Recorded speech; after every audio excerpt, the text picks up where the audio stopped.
एक समय की बात है, किसी गांव में एक साधु रहता था। वह भगवान का बहुत बड़ा भक्त था और निरंतर एक पेड़ के नीचे बैठकर तपस्या किया करता था। उसका भगवान पर अटूट विश्वास था और गांव वाले भी उसकी इज्जत करते थे। एक बार गांव में बहुत भीषण बाढ़ आ गई, चारों तरफ पानी ही पानी दिखाई देने लगा।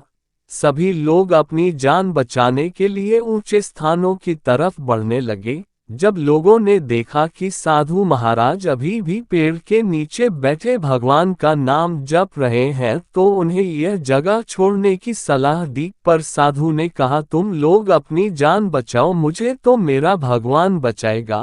धीरे धीरे पानी का स्तर बढ़ता गया और पानी साधु के कमर तक आ पहुंचा। इतने में वहां से एक नाव गुजरी। मल्लाह ने कहा, हे साधु महाराज, आप इस नाव पर सवार हो जाए, मैं आपको सुरक्षित स्थान तक पहुंचा दूंगा। नहीं, मुझे तुम्हारी मदद की आवश्यकता नहीं है, मुझे तो मेरा भगवान बचाएगा, साधु ने उत्तर दिया। नाव वाला चुपचाप वहां से चला गया। कुछ देर बाद बाढ़ और प्रचंड हो गई।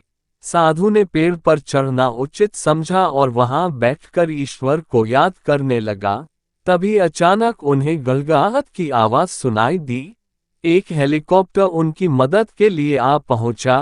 बचाव दल ने एक रस्सी लटकाए और साधु को उसे जोर से पकड़ने का आग्रह किया, पर साधु फिर बोला, मैं इसे नहीं पकड़ूंगा, मुझे तो मेरा भगवान बचाएगा। उनकी हट के आगे बचाव दल भी उन्हें लिए बगैर वहां से चला गया। कुछ ही देर में पेड़ बाढ़ की धारा में बह गया और साधु की मृत्यु हो गई। मरने के बाद साधु महाराज स्वर्ग पहुंचे और भगवान से बोले, हे प्रभु, मैंने तुम्हारी पूरी लगन के साथ आराधना की, तपस्या की, पर जब मैं पानी में डूबकर मर रहा था तब तुम मुझे बचाने नहीं आए।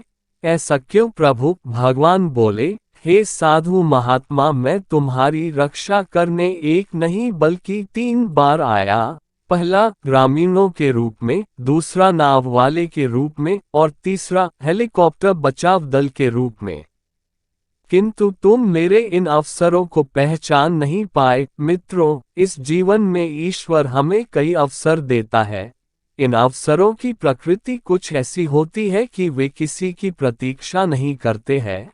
वे एक दौड़ते हुए घोड़े के समान होते हैं जो हमारे सामने से तेजी से गुजरते हैं। यदि हम उन्हें पहचान कर उनका लाभ उठा लेते हैं तो वे हमें हमारी मंजिल तक पहुंचा देते हैं, अन्यथा हमें बाद में पछताना ही पड़ता है।